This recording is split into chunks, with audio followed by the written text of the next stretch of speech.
Boom, boom, boom, boom, boom, boom, boom, boom, boom, boom, boom, boom, boom, boom, boom, boom, boom, Yeah, yeah. Come on.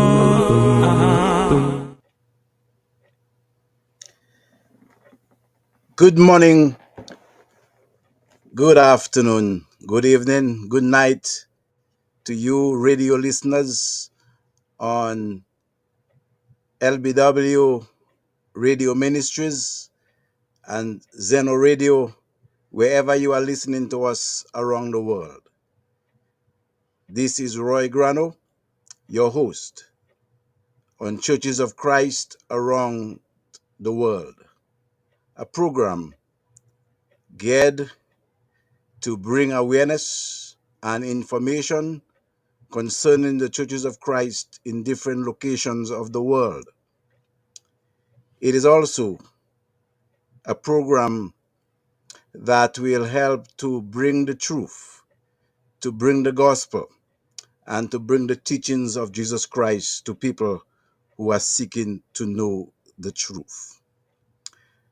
I welcome you, and I pray that you will stay with us and you will be informed and you will be encouraged by this ministry. Today with me on this interview is Brother Martin J. Roye. Brother Roye, welcome to Zeno Radio and LBW Radio Ministries. Thank you very much, Brother Roy, for having me on this morning's program. And I just want to take the time out to thank you for the opportunity to be with you on today's broadcast. I want to thank the organizers of this program as well and commend them. And for all those who might be tuned in and listening, no matter what part of the globe you might be from, I just want to extend sincere greetings to you and trust that you are having a blessed day. Amen. Brother Martin, as you are joining us today, people may know you and those who are listening to us may not know who you are. Can you give us some information about who Brother Martin J. Roye is? Thank you, Brother Roy, for that opportunity. And as you outlined, that there are people probably across the Caribbean, in parts of the U.S., who are very familiar with me because of my involvement in the Churches of Christ as a minister for the past 30 odd years. But for those who might be tuning in and have not had the opportunity to meet me, in brief, my name is Martin Roye. I am from the island of Dominica, not the Dominican Republic, but English-speaking Dominica, a tiny island in the Caribbean, situated between the French islands of Guadeloupe and Martinique. And it's also known as the Nature Isle of the Caribbean. I grew up on the northeastern coast of that country, became a Christian. I went to the Jamaica School of Preaching in the mid 1980s, from where I graduated. And ever since, I have been preaching the gospel of Christ in various countries in the Caribbean. And currently, for the last 20 years, I have been serving as the minister of the Georgetown Church of Christ in the Cayman Islands. Thank you, my brother. Based on what you said, that you have been ministering and preaching the gospel for many years. So, when were you converted to Christianity? Well, I became a member of the Lord's Church in January of 1981 while I was still in my home village of Vacas on the northeastern coast of Dominica. So, you have been in the church for a long, long time. Yes. And you said that you have been preaching the gospel for many years. How long have you been preaching? All right, I have been in ministry for 37 years now. I started out in 1987 following graduation from the Jamaica School of Preaching and Biblical Studies. So you have been engaged and being involved in the Lord's church for almost 40 years. Long, that's a long, long, long, long time. What has helped you to be in the ministry for that long? I think it's a variety of things, but for the most part, it is just my understanding that God has been good to me, and I believe that God is faithful and true to us. And when you make a commitment to God, then I think that you have to fulfill that obligation. I think God is so good, so faithful to me. So I always ask myself the question, how can I be unfaithful to a God who has blessed me tremendously? And coupled with that is the fact that the need for people in ministry around the world has always been in great demand. And I think from my experience, as the years have gone through, I do not think that the demand for ministers has lessened. In fact, I believe that we are living in times when the call to ministry is even more critical, because over the years we will have noticed that not too many people or young people, as they leave school and graduate, and so people are going into what you would call more lucrative jobs and careers, and so that makes the demand for servants in the ministry even greater. So I think those two factors combined with other things as well has been the driving force for me. Okay, thank you. I want to commend you, my brother, for serving that long in the church. As we know that ministers come, ministers go. Some people do not even last a year in ministry. And for you to be there for 40 years, that is a long, long, long time. You said that you were born on the island of Dominica, and that is where you were converted to Christianity, and then you moved to Jamaica to study, and then you are now working on the island of Grand Cayman. Can you give us some information? Where is Cayman? Because we have a lot of people in the world who may not know or may not have heard of the Cayman Islands or Grand Cayman. Can you give us some information of what Grand Cayman and the Cayman Islands is all about? Certainly, I welcome the opportunity to be able to do that as well. So, really, the Cayman Islands, which includes Grand Cayman, another island known as Cayman Brac, and a smaller island that is known as as Little Cayman. These three islands really are located in what we might refer to in the Northwest Caribbean. So, it is almost going towards the Gulf. And if you wanted to plot the position of the Cayman Islands geographically, then what you could do is to use known countries. So many people are familiar with the country of Jamaica, the country of Bob Marley and reggae and so forth. So if you were on a Jamaican map, you would look to the northwest of that, and you would find the Cayman Islands. Or you could go to Cuba, particularly Havana or Miami, and that you can travel about 400 miles due south of that. And again, you would be able to locate the Cayman Islands.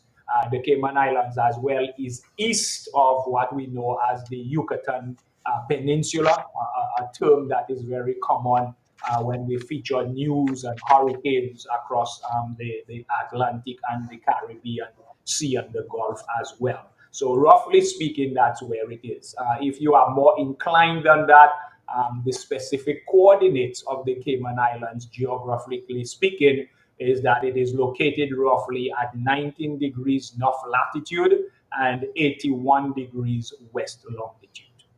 Okay, thank you for this bit of geography and to help listeners to know where to locate the Cayman Islands. I want to ask you another question, which is very important. Some people, when they hear of the Cayman Islands, um, they hear of banking, they hear of offshore banking. Can you give our listeners an idea as to what offshore banking is like in terms of the economy of Cayman? Is it a case where you drive through the streets of Cayman and you see banks all over the place? Well, that's a very interesting question. Yes, Cayman is well reputed for its offshore banking center. There have been times in history when it is said that Cayman is recorded or listed in the top five financial centers in the world. So certainly offshore banking plays a major role in the economy of the Cayman Islands, but it's not the only major thing. Also, tourism, because of its location being in the Caribbean and being close to North America, then tourism also plays a significant role in the economy of the Caribbean. So they usually refer to tourism and banking as the two pillars of the Cayman Islands economy. And the question you asked, yeah, well, if you walked into Cayman, you certainly would not see bank buildings everywhere. We need to realize that we are living in a modern economy. It's technologically advanced. And let us put it this way, in one building alone, you could have 100 banks, because a lot of what is done as far as transactions and so forth are concerned are mainly through wire transfers. So transactions that are invisible to the naked eye. So it is just that these companies, these banks, and so forth, they register in the Cayman Islands mainly kind of their headquarters of banking. And there are other things like bonds and mutual funds, just a lot of stuff that is involved. So it's not the number of buildings, it's really the number of entities that are really registered and have in the Cayman Islands as their headquarters, as it were. Thank you, brother. Very useful information to our listeners on Zeno Radio and LBW Radio Ministries. Um, Here is another question. In listening to you providing us with that information, what is the population of the Cayman Islands and the size of the Cayman Islands, if you have that information for our radio listeners? Yes, well, at the last census that was taken in the last couple of years, the population of the Cayman Islands is approximately 70,000 people. The demographics are very interesting because about half of the population of the Cayman Islands is made of what you call expatriates, that is, people from overseas who are living in the Cayman Islands. So the population is kind of divided half-half. The Cayman Islands attracts a lot of people, some of who are investors, some of the people are looking for employment in the banking and tourism industry and things of that nature. The total area of the Cayman Islands is 102 square miles for all three islands combined. And Grand Cayman, which is the largest of these three islands, its area or its size is 89 square miles. On average, the Grand Cayman is about 20 miles long, and in most parts, it's between 1 and 5 miles wide in terms of its width. So approximately that's what it is like. And most of the residents, most of the 70,000 people or so, actually reside in Grand Cayman. Little Cayman probably just has approximately 500 to 700 people living on it. Cayman Brac probably has 2,500 to 3,000 people living on it. So the vast majority of the people are concentrated on Grand Cayman Island. Okay, thank you, my brother, for this useful information. So you said that Cayman has about 70,000 people.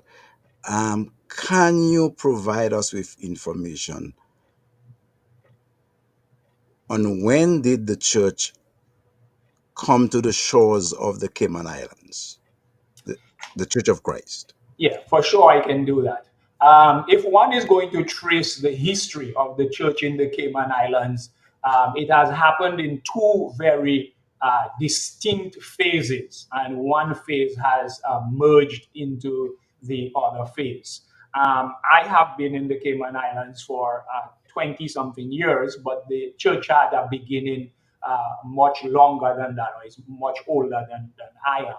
And there are very little records that were really kept regarding the origin of the church and so forth. But you have, what you might call hearsay or traditional stories that are handed down. And so that would be how I get my knowledge. And so what we know is that the church first came into the Cayman Islands somewhere in the 1950s. And during that time, it was a time when the US was sending out a lot of missionaries around the world. And so there was a gentleman by the name of Paul Smith who came from the US and came to the Cayman Islands and started the first congregation of the Churches of Christ in Grand Cayman. And from all accounts, he seemed to have created a very successful ministry. Many people were baptized in that ministry, and he probably served here maybe 10 or so years, 11 years, going up into the 1960s. But we are told that in his latter life, I think he either became ill or he had family members who were ill in the US, and he basically had to return to the US, and he turned over the leadership of the church to a young man. And that young man had certain charismatic Pentecostal type beliefs. And so once Brother Paul Smith had migrated, was no longer there, had moved on, then that individual led the congregation down that path, began a ministry within the church in terms of speaking in tongues and all of that kind of thing. And so the church, to some degree, apostatized and became what was later one of the largest denominations in the Cayman Islands. So that was that. But then what happened was that in the late 1960s, early 1970s, there was political and social upheaval in Jamaica.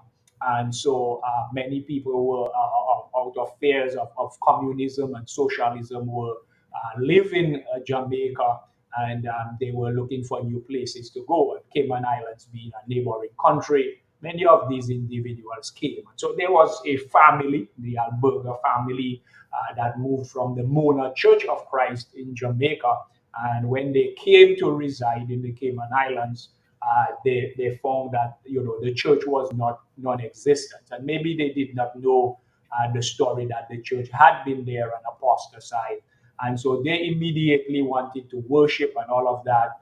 And so, based on their connections with Jamaica, they were able to reach out and they were able to find assistance. They were able to find missionaries, preachers, people who were willing to come to the Cayman Islands and help them to start off the work of the church here in the Cayman Islands. So that's how that's the foundation of the present day church. We do know, though, that once the Albergas started worshiping and the church started growing again with new leadership, with new activities, then we do know that a lot of some of the people, at least, who were originally members of the church and were still true to true New Testament Christianity, and then some of them came back and they joined. They came back and they were restored as part of that movement. So really, the present day movement has a combination of people from the old Paul Smith days, as well as the new movement that was started by the Albergas in the 1970s. Thank you, my brother, for this bit of history, interesting history. Um, Last time we were with Gladwin Kidu from Brother Gladwin Kidu from Jamaica.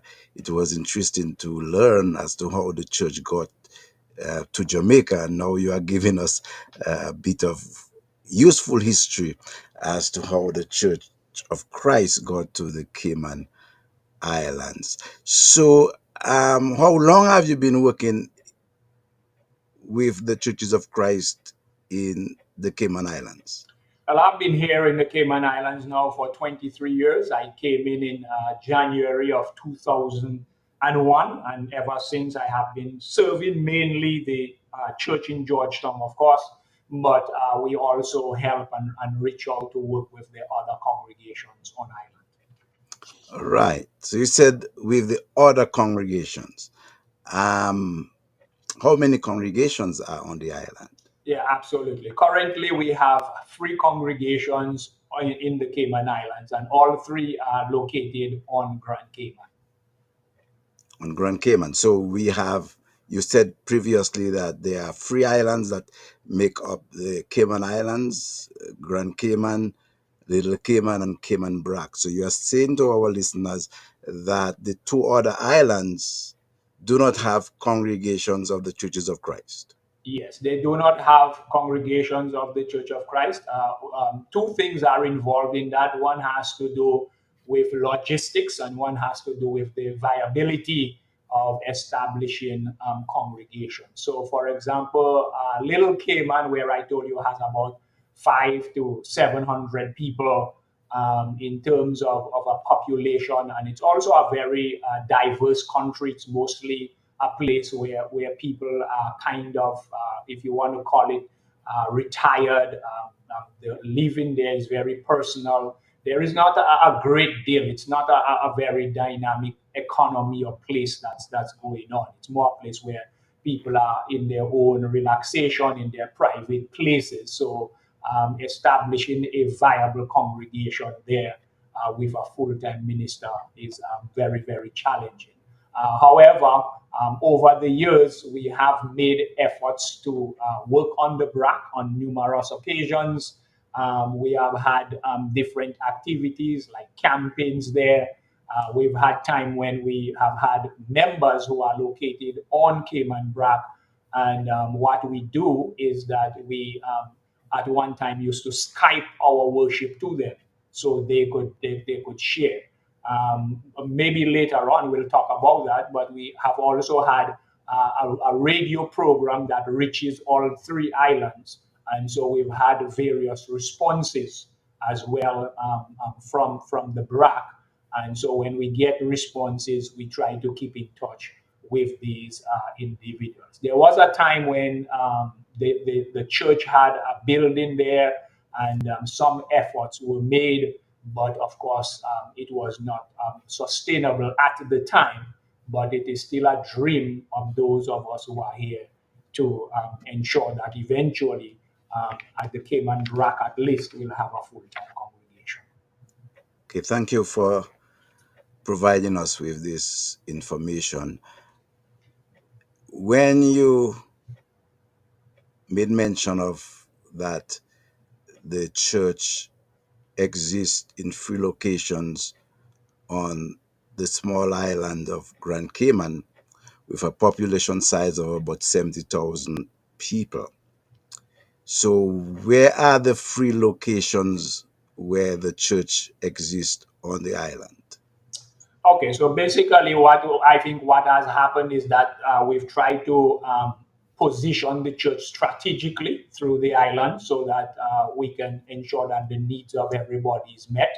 And so there are two congregations, call it on the western side of the island, one in the northwest, the other in the southwest, and that is where the greater population concentrations are. So, for example, Georgetown probably maybe has 30, 40,000 people.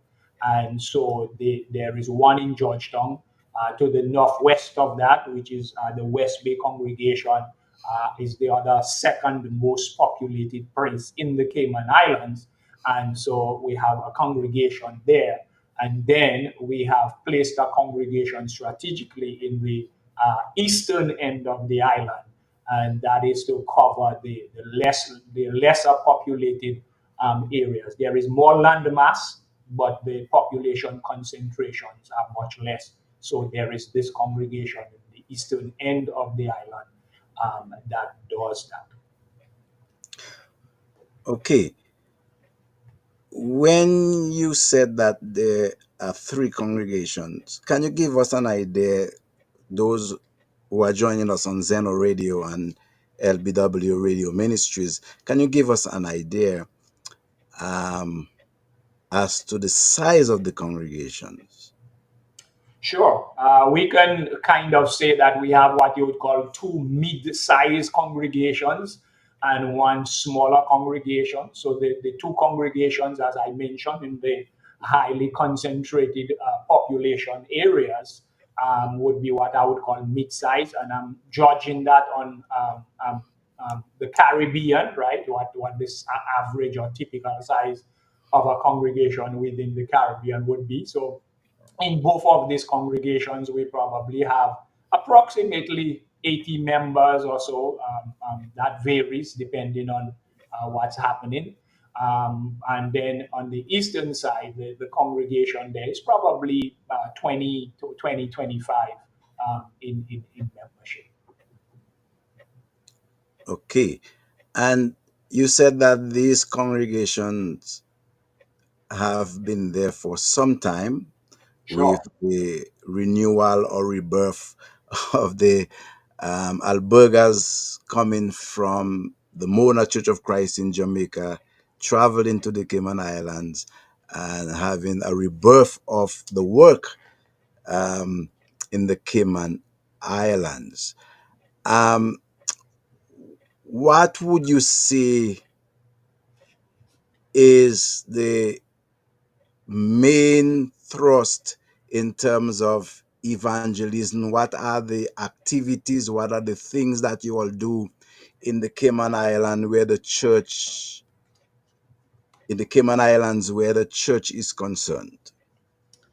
Well, evangelistically speaking, I would say that over the years we have employed a variety of methods of evangelism. And I think we can break that down into two main categories of evangelism. One would be what we would refer to as the more traditional methods, and the other I would describe as more modern methods or modern adaptations, given the rise in technology and things of that nature. So I think, for example, when I first came here, we were largely involved in all of the traditional forms of evangelisms, revivals, campaigns, street meetings, door knocking in terms of campaigns and other activities of that nature. That would have been the emphasis 20 odd years ago, 15 years ago. But as time has gone by, technology, and it's not just technological changes, but with the advancement of technology, the mindset of people have been changing as well.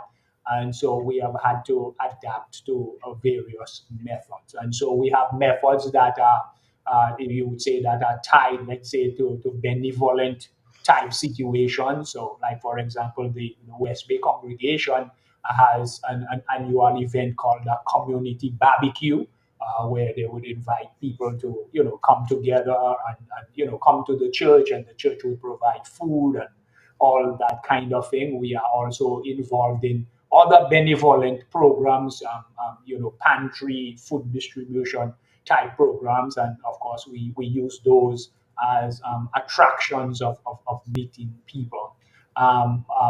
Especially in the post-COVID area, we have taken more and more to social media as a means of transporting the message of the gospel.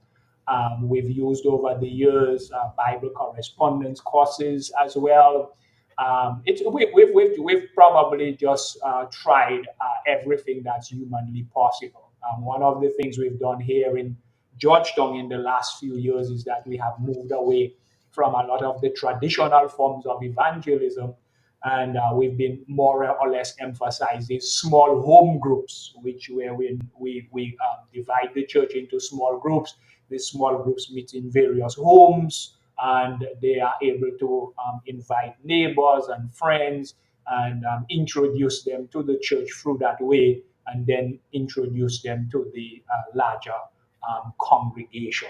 So more and more, we're going the social media way of doing things for the church, and we are adapting various methods, new techniques, just different things that we can do. We have also used mass media as well throughout that time. Actually, we have 2 radio programs. So the church in West Bay has its own radio program, a Word of the Lord broadcast. In Georgetown, we run a broadcast, Give Me the Bible broadcast. It's very popular. And we have been, over the years, we have made a lot of contacts through the radio program. In fact, the beginning of the church in East End was partly related to people who were there, who started to respond to the radio program. And so that's part of how the church was launched in that area.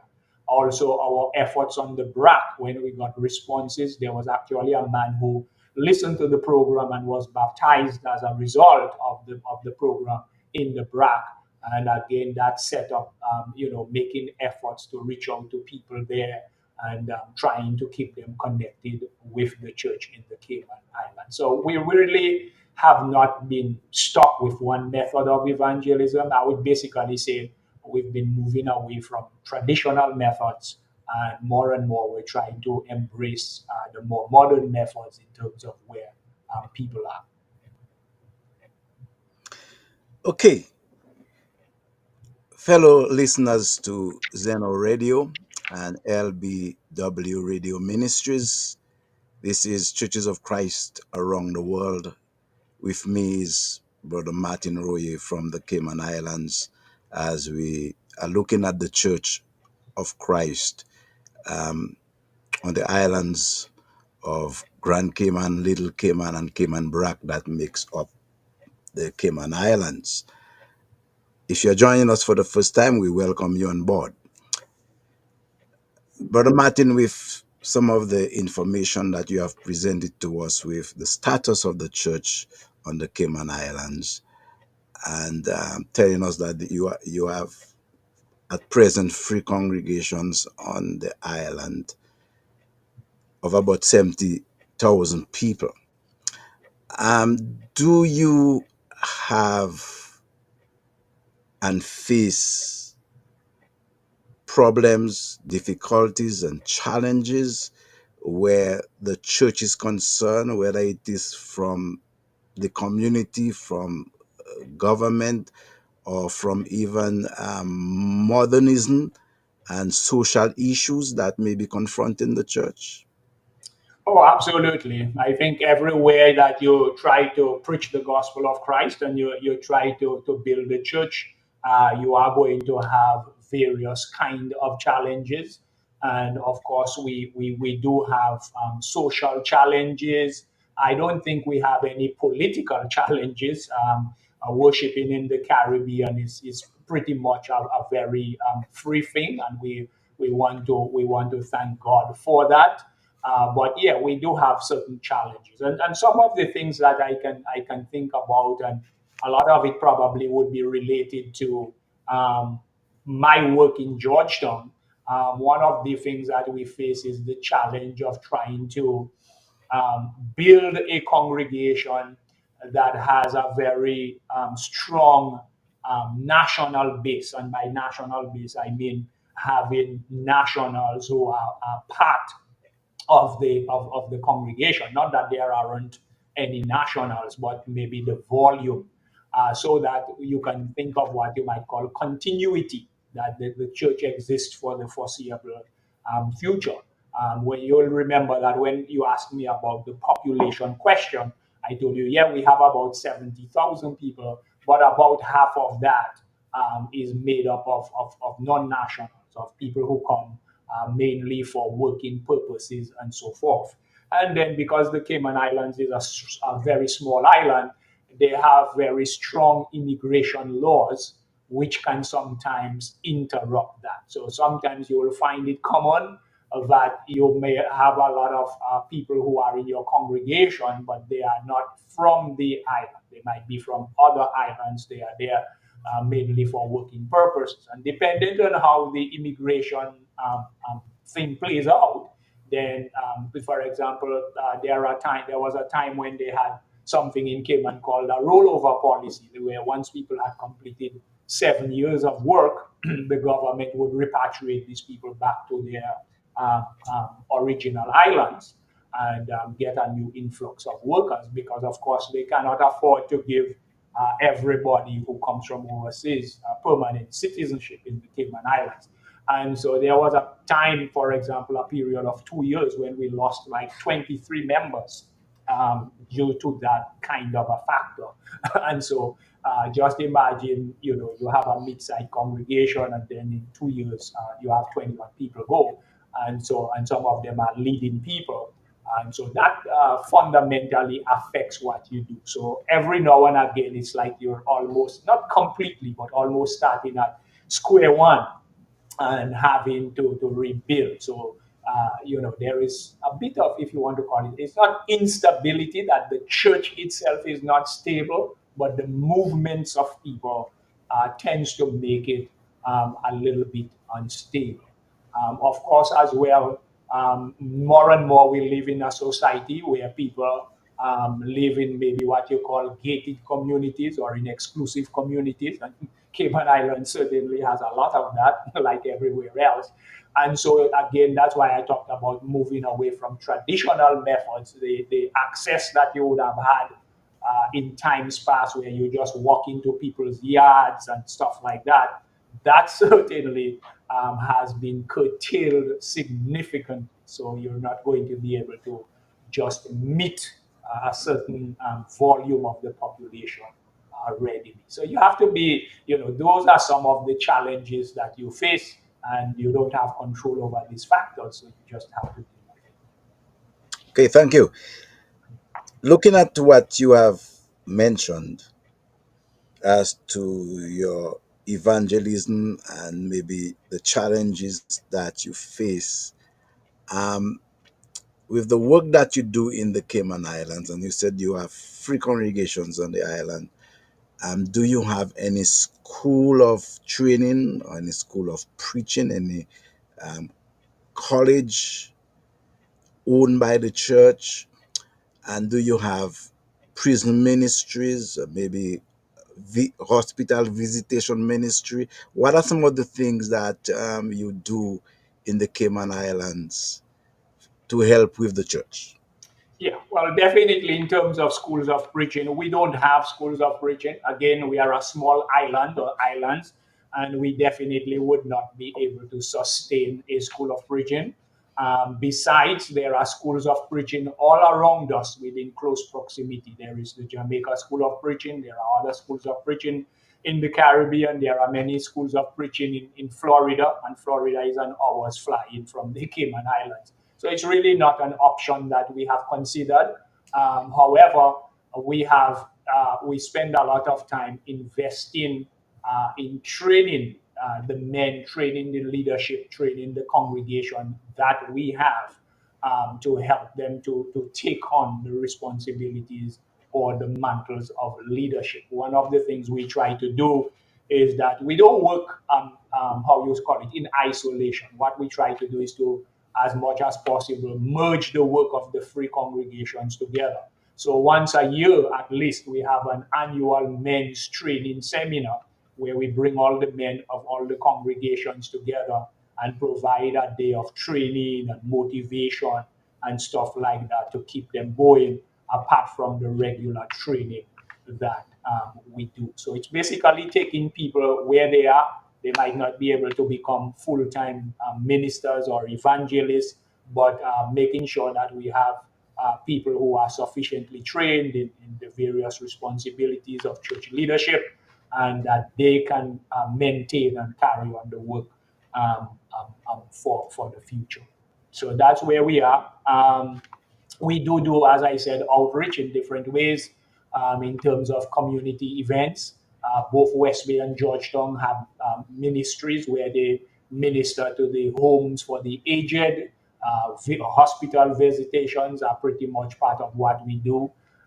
There was a time we were more involved in prison ministries, but the structure around the prison ministry has changed greatly or drastically. And so, as a result of the changes, and those are changes we don't have control over, those are mostly governmental changes. And so, we do not have the ready access that we used to have in times past. There was a time when there was a gentleman who was the superintendent of prisons, and what he would do is to uh, allow each church on the island to have like its fair opportunity to come and be involved in the ministry. That is not the case, you know. People develop problems with prisons in terms of, you know, drug smuggling, cell phone smuggling, you know, all kinds of things that happen within a prison system that causes government to want to clamp down and have more safety regulations and all of that. And so it's not as open as it used to be. Doesn't mean there aren't opportunities, but it's not readily available as in times past. Okay. So it has been a informative, challenging, and very resourceful morning as Brother Martin Royer from the Cayman Islands giving us some useful information about the Church of Christ on the Cayman Islands. Brother Martin, lastly, you are working on the Cayman Islands, and you said you have three congregations. Who are the ministers for the congregations on the Cayman Islands? Okay, so I serve the Georgetown Church of Christ. There is a brother by the name of Neriah Libla. He's originally from Dominica as well. He serves in the West Bay congregation. And then on the eastern end of the island, we have brother Joel Codner, who is originally from Jamaica and a graduate of JSP as well.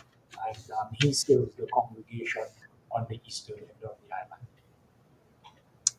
Okay, thank you, Brother Martin, for being with me this morning on Churches of Christ around the world. Fellow listeners, I'm Roy Graneau, and I am your host of this radio ministries trying to cover churches of Christ around the world, bringing information and useful information about the status of the churches of Christ in different locations. Last time we had Brother Gladwin Kidu from Mona, Jamaica, and today we have Brother Martin Royer from the Georgetown Church of Christ in the Cayman Islands. The next interview will be Brother Luis Romain from Dominica, followed by Brother Lazar from Curacao, and then we will go on to have information from our brother who once used to be a Muslim, converted to Christianity, bringing us information about the church in Iraq, in Iran, in Turkey, in Egypt, in that part of the world. We hope that you will join us um, for our next interview live on Zeno Radio and LBW Radio Ministries, serving the churches of Christ around the world. I'm Roy Graneau, live from Edmonton, Canada, speaking with Brother Martin Royer, live from Grand Cayman in the Cayman Islands.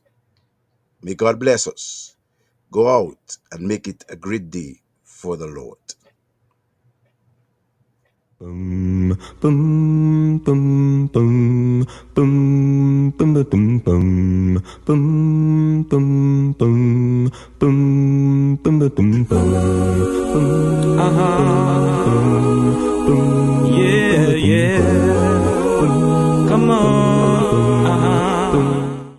Bum bum bum bum bum bum bum bum bum bum bum bum bum bum bum